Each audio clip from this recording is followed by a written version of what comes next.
बिस्मिल्लाहिर्रहमानिर्रहीम अस्सलाम वालेकुम रिस्पेक्टिव व्यूअर। जैसा कि आप लोगों को पता है कि रिसेंटली एक एडवर्टाइजमेंट आई है guys director of immigration and passport office में। गाइस काफ़ी ज़्यादा तादाद में जॉब्स की अनाउंसमेंट हुई है, मुख्तलिफ पोस्टों की अनाउंसमेंट हुई है, 200 से ज़्यादा अब पोस्टों की अनाउंसमेंट हुई है। गाइस उन्हीं डिफरेंट पोस्टों में से एक पोस्ट का नाम है असिस्टेंट, जिसमें आप लोगों को BPS 15 प्रोवाइड किया जाएगा। गाइस अगेन रिपीट कर रहा हूँ, 15 ग्रेड की बात हो रही है, ठीक है। तो इसमें गाइस कोई भी PPSC नहीं है, FPSC नहीं है, ठीक है। सिर्फ NTS के थ्रू ही आप लोगों का रिक्रूटमेंट का प्रोसेस मुकम्मल होगा। तो गाइस बहुत ही अच्छी अपॉर्चुनिटी है, अगर आप भी इस अपॉर्चुनिटी को अवेल करना चाहते हैं। गाइस आज की वीडियो में जो असिस्टेंट की पोस्ट से रिलेटेड कंप्लीट गाइडलाइंस आप लोगों के साथ शेयर करने जा रहा हूं, जिनमें गाइस सबसे पहले हम बात करेंगे एजुकेशन क्राइटेरिया की। नेक्स्ट गाइस हम देखेंगे एज क्राइटेरिया, मीन कि कितनी उम्र मांगी गई है। नेक्स्ट गाइस सिलेक्शन प्रोसेस की बात करेंगे कि किन किन मराहल से आपको गुजरना पड़ेगा। फर्दर गाइस सैलरी की भी बात करेंगे कि आपको एज अ असिस्टेंट अगर आप भर्ती हो जाते हैं director general of immigration and passport office में, तो आपकी स्टार्टिंग सैलरी कितनी होगी। नेक्स्ट गाइस हम फैसिलिटीज़ की भी बात करेंगे। नेक्स्ट गाइस जॉब नेचर की बात करेंगे कि अगर आप एज असिस्टेंट भर्ती हो जाते हैं तो आपको किस टाइप की जॉब, मीन के किस टाइप के आपने काम करना होता है। नेक्स्ट गाइस पेपर पैटर्न की बात करेंगे। फर्दर आज की वीडियो का मोस्ट इंपॉर्टेंट पार्ट कि आपने जो आप लोगों का रिटन टेस्ट होगा ना, उसकी आपने कैसे प्रिपरेशन करनी है। तो गाइस आपने ये वीडियो को कंप्लीट वॉच कर लेना। इंशाल्लाह ये वीडियो देखने के बाद आपको ना एक डायरेक्शन मिल जाएगी इस पोस्ट को अवेल करने के लिए, ये मैं गारंटी के साथ कहता हूँ। सबसे पहले गाइस हम बात करते हैं एजुकेशन क्राइटेरिया की। गाइस अगर आपकी 14 साल तलीम है ना, मीन कि अगर आपने ग्रेजुएशन साइंस आर्ट्स किसी भी सब्जेक्ट में है ना, तो आप अप्लाई कर सकते हैं, ठीक हो गया। एक चीज़ नोट कीजिएगा, अगर आपकी ग्रेजुएशन से अबव मीन कि अगर आपने MSc या मास्टर किया हुआ है ना साइंस आर्ट किसी भी सब्जेक्ट में, तो आप अप्लाई कर सकते हैं। नेक्स्ट गाइस बात करते हैं एज क्राइटेरिया की। गाइस एज आपकी 33 ईयर्स होनी चाहिए। एक चीज़ नोट कीजिएगा, 28 ईयर्स वहाँ मेंशन है, लेकिन आपको 5 साल एज रिलैक्सेशन भी दी गई है। तो गाइस बनते हैं 33 ईयर्स। तो 33 ईयर्स से गाइस अबव एक दिन भी होना नहीं चाहिए। नेक्स्ट गाइस सिलेक्शन प्रोसेस की बात करेंगे। गाइस अप्लाई करने के बाद सबसे जो आप लोगों का पहला टेस्ट होगा ना, गाइस एक चीज़ नोट कीजिएगा, बहुत सारे कैंडिडेट्स को ना कंफ्यूजन होती है कि NTS वालों को अप्लाई करने के बाद कब तक आप लोग का टेस्ट होगा।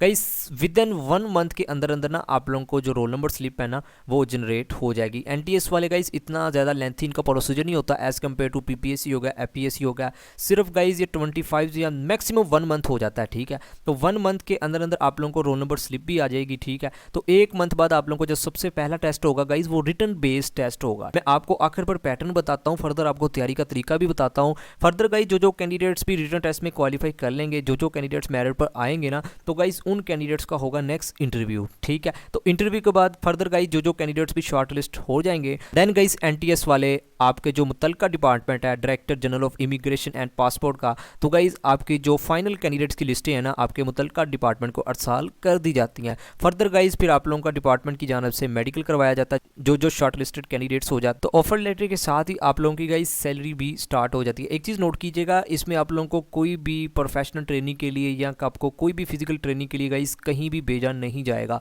जहां आपकी अपॉइंटमेंट होगी तो वहां आपको भेज दिया जाएगा। सिर्फ स्टार्टिंग में आप लोगों को जो पहले 1.5 से 2 माह होंगे ना, उसमें आप लोगों को बेसिक जो ट्रेनिंग होगी ना, मीन के जो आपने काम करना होगा उसको आपको कंप्लीट मीन के गाइडलाइंस प्रोवाइड कर दी जाएंगी। फर्दर आपको परेशान होने की ज़रूरत नहीं है। तो गाइस सैलरी की बात कर लेते हैं। एज अ असिस्टेंट अगर आप director general of immigration department में भर्ती हो जाते हैं, तो गाइस जो आप लोगों की जो स्टार्टिंग सैलरी है ना गाइस वो 45 से लेकर 55,000 के राउंड आप लोगों की जो स्टार्टिंग सैलरी प्रोवाइड की जाती है। एक चीज़ नोट कीजिएगा, जैसा कि आप लोगों को पता है ना, ये जो director general of immigration department है गाइस ये मिनिस्ट्री ऑफ इंटीरियर के अंडर आता है। तो गाइस ये फेडरल गवर्नमेंट के ही मीन के अंडर आता है। तो गाइस सैलरी के साथ साथ फैसिलिटीज़ आपको कोई इतनी खास नहीं प्रोवाइड की जाती। कोई मीन के गाड़ी वगैरह, कोई अकोमोडेशन की फैसिलिटीज़ हो गया, ठीक है, ये चीज़ें आपको नहीं दी जाती। सिर्फ आपने विदाउट गाइस एक चीज़ नोट कीजिएगा, ये गाइस विदाउट यूनिफॉर्म में आपने रहते हुए काम करना, मीन के कोई भी यूनिफॉर्म नहीं है, ठीक है। एज अ सिविलियन रहते हुए आपने एज असिस्टेंट परफॉर्म करना होता है, ठीक है। नेक्स्ट गाइस जॉब नेचर की बात कर लेते हैं। टोटली ऑफिस टाइप जॉब है, कोई भी फील्ड टाइप जॉब नहीं है, ठीक है। ऑफिस में रहते हुए आपने काम करना होता है।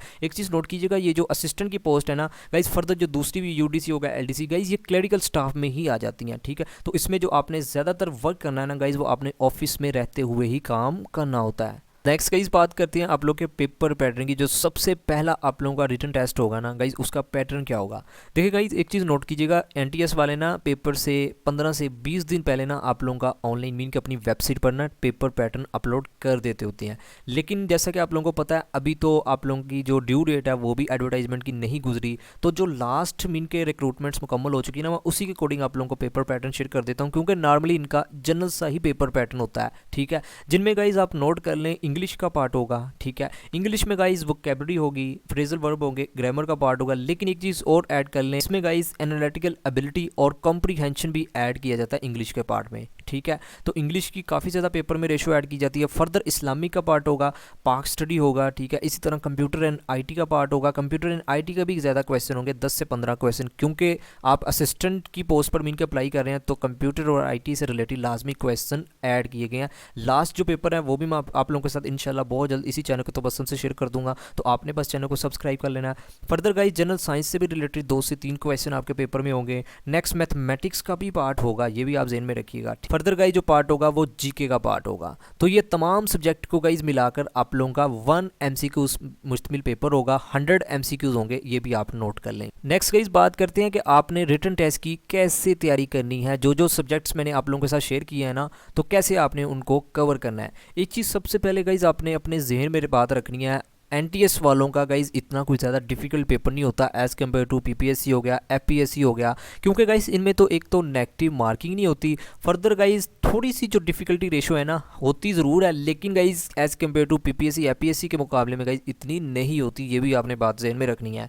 तो गाइज तैयारी ये ना हो कि अब आप मीन के करें ही ना, या आप थोड़ी सी मीन के लेजीपन का शिकार हो जाएंगे। देखें कंपटीशन आप लोगों को पता है ना, ऑल ओवर द पाकिस्तान के कैंडिडेट्स इन पोस्टों पर एलिजिबल हैं, तो हज़ारों की तादाद में गाइज एप्लीकेंट्स ने अप्लाई करना है, तो इसलिए गाइज कंपटीशन बहुत ज़्यादा होगा। तो गाइज वही कैंडिडेट्स सक्सेसफुल हो गए, वही कैंडिडेट्स रिटन टेस्ट में क्वालिफाई करेंगे जो गाइज हर सब्जेक्ट को सेपरेट अच्छे से प्रिपेयर कर लेंगे, ठीक हो गया। तो आप लोगों को पता है ना, मैं अपने चैनल पर इंग्लिश के वाले से भी, इंग्लिश में वोकैबुलरी का जैसा कि पार्ट आ जाता है, ग्रामर का मोस्ट इंपॉर्टेंट पार्ट आ जाता है, लेकिन गाइज जो एनालिटिकल एबिलिटी का पार्ट हो गया, ठीक है, इसके अलावा कंप्रीहेंशन हो गया। कंप्रीहेंशन मोस्टली कैंडिडेट्स को पता होगा, पैराग्राफ आपको दिया जाता है, फर्दर गाइज नीचे उसी में से क्वेश्चन का आंसर आपने फाइंड करना होता है। लेकिन गाइज आपने परेशान नहीं होना, मैं एक कंप्रीहेंशन पर भी 2 से 3 वीडियो आपकी प्रैक्टिस करवा दूंगा। फर्दर आप लोगों को पता है पाक स्टडी के वाले से हम बड़ी थारोली मीन के उसको सब्जेक्ट को कवर कर रहे हैं, साथ साथ प्रैक्टिस कर रहे हैं। इस्लामिक स्टडी को भी हम साथ साथ कवर कर रहे हैं। इसी तरह गाइज कंप्यूटर एंड आईटी के पार्ट को भी हम बड़े ज़बरदस्त तरीके से, मोस्टली कैंडिडेट्स जो मेरी डेली वीडियोज़ को वॉच कर रहे हैं उनको आइडिया हो रहा होगा कि हम कैसे साथ साथ प्रिपरेशन कर रहे हैं, ठीक है।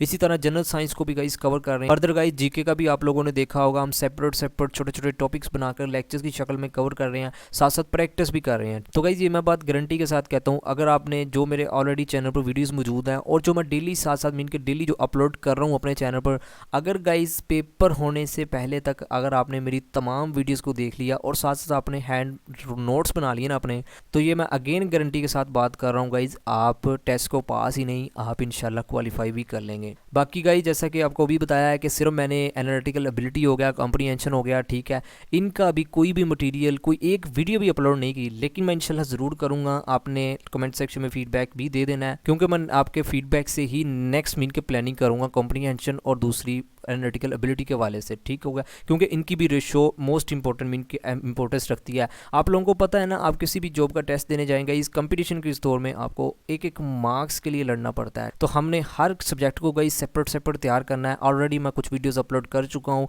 आपने वो भी आज से ही देखना शुरू कर देनी है, साथ साथ नोट्स बनाने शुरू कर देने हैं, ठीक है। फर्दर जो डेली वीडियोस अपलोड हो रही हैं आपने उनको भी डेली वॉच करना है, ठीक है। इसके अलावा और भी जो अदर यूट्यूब चैनल है, ठीक है, मैं ये नहीं कहता कि आप मेरे चैनल पर ही मीन के वीडियोज़ को देखें, आपको जहाँ से भी गाइस मटेरियल मिलता है ना, जो मैंने आप लोगों के साथ सब्जेक्ट शेयर किए हैं, तो आपने हर चैनल की हर मटेरियल को मीन के नोट करना है, उनको याद करना, जितनी हो सके आपने गाइस प्रैक्टिस करनी है पेपर देने से पहले। बस आपने एक बात जहन में रखनी है गाइस, अगेन मैं बात ये शेयर कर रहा हूँ कि NTS जो भी रिक्रूटमेंट मीन के इनके जो टेस्ट होते हैं ना गाइस, वो इतने डिफिकल्ट नहीं होते। अगर आपका बेसिक लेवल स्ट्रॉन्ग है, अगर आपने अच्छे से 1 से 1.5 माह प्रैक्टिस की हुई है ना, तो आप गाइस इनके टेस्ट को पास ही नहीं, आप इसको ईजिली क्रैक कर सकते हैं, मीन के इंटरव्यू के लिए क्वालिफाई कर सकते हैं, ठीक है, एज़ कम्पेयर टू PPSC हो गया, FPSC हो गया। PPSC में 3 से 4 माह आपको मीन के देने पड़ते हैं, सेपरेट हर सब्जेक्ट को कवर करना पड़ता है, लेकिन NTS में आपका बेसिक लेवल और थोड़ी सी अगर आपने 1.5 माह तक, 1 से 1.5 माह तक मैक्सिमम प्रैक्टिस की है ना, तो आप इजीली क्रैक कर लेते हैं, ठीक हो। ये थी आज की वीडियो जिसमें मैंने कोशिश किया है कि असिस्टेंट की जो जॉब है ना, रिसेंटली जो डिपार्टमेंट में आई हुई, तो उसके वाले से आप लोगों को एक डायरेक्शन प्रोवाइड कर दी जाए, ताकि जो कैंडिडेट्स भी सीरियस है ना, मीन के इस अपॉर्चुनिटी को अवेल करना चाहते हैं ना, तो उनको गाइस गाइडलाइंस मिल सके। तो फिर भी अगर आपका इस वीडियो से रिलेटेड कोई भी क्वेश्चन है तो आप कमेंट सेक्शन में पूछ सकते हैं, भाई आपका लाजमी जवाब देगा। आखिर पे यही कि अल्लाह पाक आपको आपके हर नेक मकसद में कामयाब फरमाए, अल्लाह पाक हम सब पर अपनी रहमत का नज़ूल फरमाए। Thank you for watching, take care, अल्लाह हाफिज़।